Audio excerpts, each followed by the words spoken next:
Ooh, ooh, ooh. Check this out.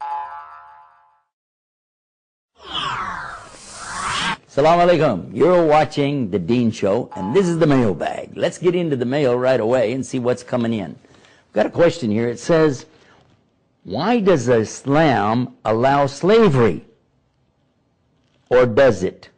Good question. One of the things I like to encourage Muslims to do, when you answer a question, begin by saying, thank you for asking me about my religion.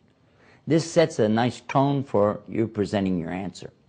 And it lets people know that we're very open to answer these questions regardless of how harsh they may sound. The second thing is to let people know that in Islam we don't lie. We can't lie, especially about our religion. And we have the proof. We have the authentic documents that date back centuries ago. And we have the Quran still being recited today as it was when it came to Muhammad, peace be upon him. So what it says is what it says, but it's in the Arabic. So they need to understand that we're talking in English, so we're translating these things. So let's get with it. The question is asking about slavery. Does Islam allow slavery? Absolutely. Yes, it does. Islam does. But wait, hold on. Before you go any further, there's only one kind of slavery, and it's only one way. What am I talking about? I'm talking about Allah. Not that Allah is our slave, but we are all slaves to Allah. This is the meaning of slave, Abdullah, the slave of Allah.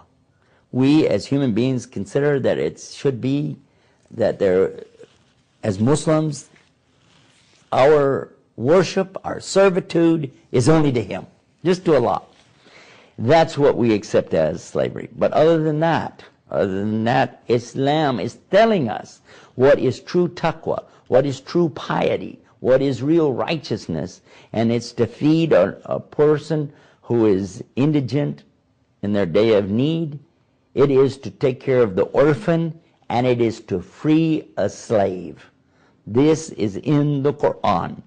Now, why, if Islam is telling you to have slavery, is it telling you that a very righteous thing to do is to free a slave? So we know that there is slavery even today in the world, but it is Islam that has it as a prerequisite, really, to understand that slavery is to Allah. Allah does not like the human beings being enslaved by each other.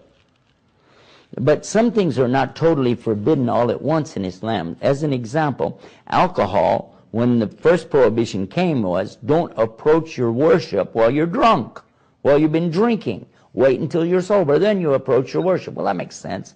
Then another verse comes later with more clarification, more intensity, and it says, now all alcohol is forbidden. Stop. One verse doesn't cancel the other one. It magnifies or amplifies the verse so that you can see how the intention of Allah for you is what? To get closer to Him is to leave off these things. Now, what about slavery? If a person is in servitude, and there's a difference here, because the slavery that we talk about in America is one that we're very familiar with, a very horrible thing. But there is servitude that people can sell themselves as indentured servants. In fact, some of my own relatives came to this country as indentured servants about 400 years ago. And when they did, it wasn't considered a put down or bad, because they were going to work for a period of time and then be released from their contract. And that's what they did. They worked and worked for so many years, then they were released and free to get land and establish themselves. And that's the way some of the first of the Estes family came to this country in the 1600s. Now, when we talk about slavery at the time of Muhammad, I want you to know that it was the Muslims who demonstrated how important it is to free slaves. Bilal, who was the great mu'adhin, the caller to the prayer, had formerly been a slave of the idolaters of the Qurayshi tribe. And they treated him miserable, very miserable, simply because he believed there was one God. They said, no, you need to worship our gods, Al-Lat wal Al-Uzza. And he refused. He said, I'll do other things you want me to do, but not this. I can't worship other than my God. So what did they do? They took him to the desert and they beat him and they whipped him until he was bleeding. And then they threw him on the ground on his back. And then they placed a giant rock, a boulder, on his chest. And he was left there in the burning sand Well, they were tormenting him. Worship our gods. Worship Al-Lat. Worship Al-Uzza. And he kept saying, Ahad, Ahad, Ahad, which means in Arabic, one, one, one. He was calling the name of Allah, which is Ahad, the unique. And here's the man, only crime he's committed is that he won't worship these false gods of his owners. Now, at that time, Abu Bakr, may Allah be pleased with him, came upon the scene and saw this horrible condition. He raced back and got a bag of money. And he came back to them and he offered this bag of money, which was a lot for that time. And he said, I want to buy him. And they said, where is this? And somebody said, take it just before, he'll inflate the price of slaves. We can't afford to just take it, get rid of that guy. So he released him immediately. Abu Bakr bought him as a slave and then released him and gave him his freedom immediately. Later on, those whom he'd given the money to said, you could have dealt with us and we would actually have sold him to you a whole lot cheaper. He said, you could have dealt with me and I would have given you a lot more. Because why? Because I don't need him to be a slave to you or to anybody. We're all slaves to Allah. And this was the attitude of the early Muslims.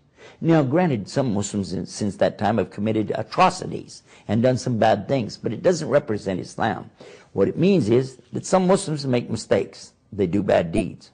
And, your point, it means what? It means they didn't follow Islam. But if you want to know what is Islam, you look to the Quran, you look to the teachings of Muhammad, and you will find that slavery is only for Allah. May Allah guide all of us. Till next time, that was the mailbag. Assalamu alaikum.